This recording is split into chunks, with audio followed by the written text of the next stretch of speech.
Right, we are heading home today. And before we do that, we've got to get a present for a friend of Jasper's whose party you're going to, aren't you?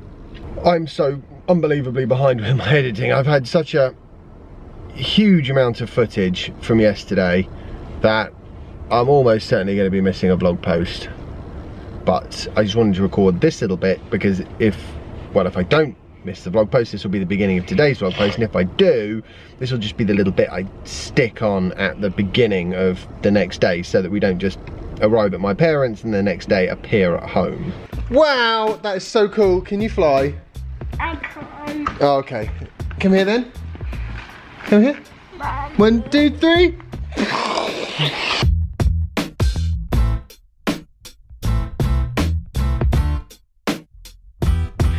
This is the next day. Just sort of had a bit of a family day yesterday. I'm heading back to my parents to get a load of old photographic stuff that my dad no longer wants, but I do want it. Just waiting for Jasper to finish his breakfast before I take him off to school. We're running a little bit late, and look what Jasper's just noticed. See the mark up there? Wet mark. Not good.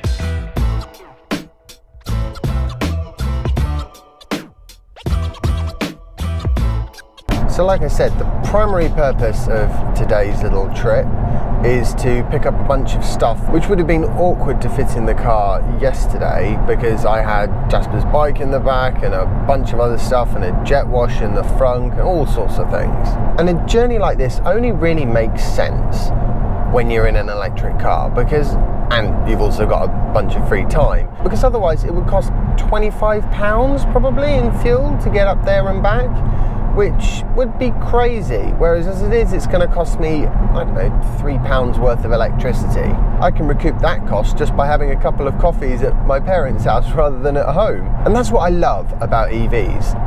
And I've always felt this, even when I had a Nissan Leaf, which was the first gen one, so it had really not the world's greatest range at all.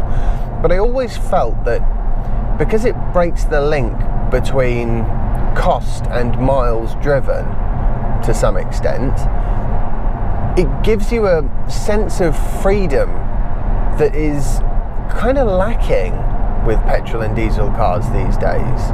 You know, people that drive petrol and diesel cars often go, oh, you know, don't you miss the freedom in an EV? No, absolutely not. I actually think the reverse is true. There's much more freedom with an EV. I've got a friend who lives sort of south of Bristol, so it's a good couple of 100 miles away from where we live, and I've driven down there for the evening in the past. I've gone up to Yorkshire a bunch of times, seen my friends up that end of things. It's not that you couldn't do these journeys in a petrol or diesel car, you could, but your sort of sensible cost brain would start to go, is it really sensible to spend that much money on a drive that you don't have to do?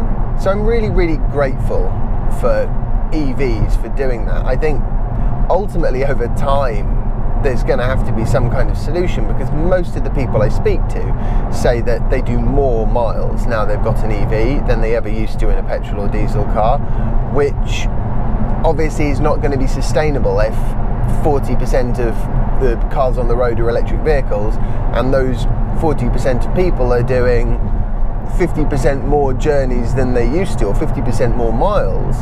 Then the roads would be kind of clogged up. Yeah. And that's why I think ultimately we're going to wind up with some kind of a per mile road pricing system in this country, which is a shame, but ultimately it's going to have to go that way. For now, however, you're sort of living the EV dream.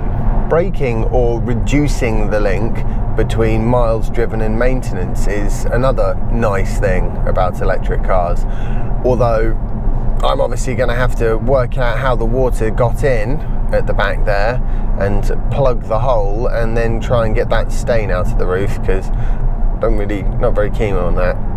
It's not a great look. I might see what Tesla have to say about it before I start having a go myself, especially as hopefully I'll get the new wheels fairly soon, so it'll be going to them anyway for a little while.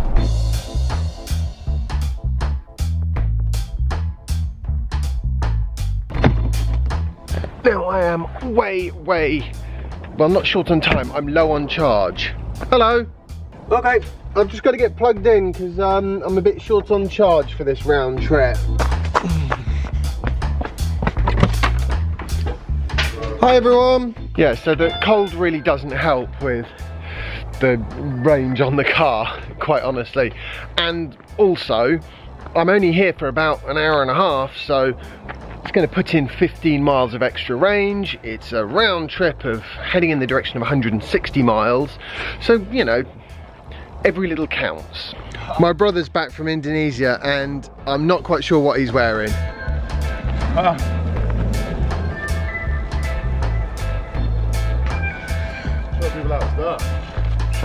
Not like that.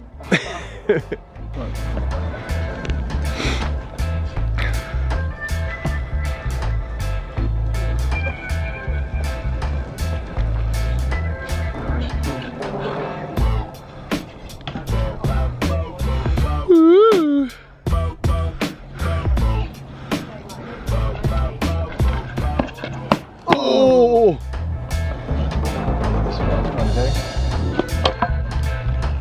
Of course. Oh, this is way cool. Oh, this is so cool. Why do grass? No, not on the grass, it get wet. The grass is still damp, dude, that's the problem. The great thing about this little board is you can use it in like loads of different places. Nobody will bat an eyelid.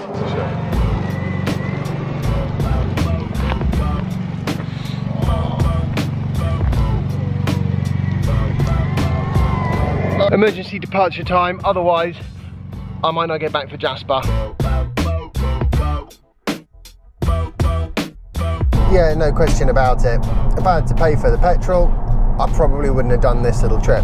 But I do now have a frunk full of old laminated photographs and tripods and reflectors and all sorts of useful stuff that my dad doesn't use anymore, that hopefully I can put to good use in my studio summer house when it's done, which will probably be a while. But it was really nice to see Charlie, at least, because I had barely seen him really in the last 12 months because he's been off in another country having fun or working. Not 100% sure which, you know, sometimes the lines do get blurred on that one. But yeah, so that was nice, and see mum and dad, and I had some nice toasted cheese sandwiches. So yeah, it was all good. Just a shame that I was only really there for about an hour and a half. That's kind of what happens when you have a 4-year-old son who finishes school at 3 o'clock. Wow. Okay, I'm gonna stop and grab a sandwich for lunch. Actually, no, hang on a minute, I just had some toasted sandwiches. Unfortunately, there won't be anywhere to charge because if I'd stopped at the motorway service station back there, it would have taken too long. And I just don't have that kind of time. Going straight to pick up Jasper and then it's off home. Back to the whole freedom with EVs thing. It really is true. Provided you've got the infrastructure, you can take your EV anywhere. And it's a much more, I personally find it a much more enjoyable experience because I feel kind of comparatively guilt-free. I get my electricity from wind power principally, courtesy of Ecotricity. A lot of people have solar panels on their roof. It really isn't costing a lot of anything. The car is already a sunk cost in CO2 terms and pollution terms, and hopefully will get properly recycled at its end of life. So you can actually go out and enjoy driving and do some of the journeys that you might otherwise think, well, that's not really, you know, I'd like to do it, but not cost effective. And that is truly, I think that is one of the nicest things about EVs, and it's one of the main reasons why I just would never go back. I do also have a bit of a question for any of you clever clogs out there. Does anyone have any idea how I can get that stain out of the roof? I don't know quite what caused it, how the water got in. Maybe the jet wash had sort of actually pushed some of the rubber out of the way a bit and the back windscreen and you know.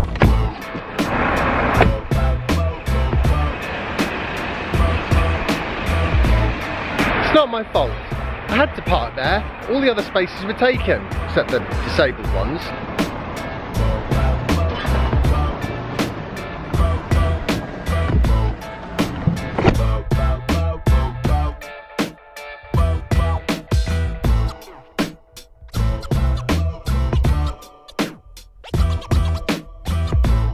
It's Go Get Jasper time.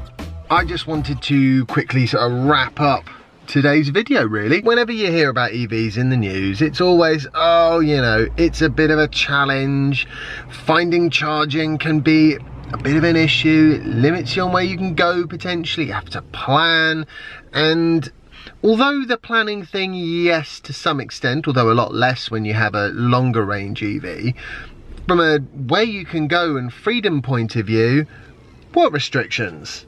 It's like hugely enabling. And I think that's pretty much everything. You're a bit knackered, aren't you, Monkey? You give you some nice tomato soup, try and get rid of your cold. It's time to say goodbye. I hope you've enjoyed today's vlog post. If you have, remember to like it, share it and subscribe if you haven't already. Follow me on Instagram if you don't already, and I will see you tomorrow for the next instalment of my daily vlog. Bye. In case you're wondering, Mark, tyre shine on this flap does not make it open more easily. In fact,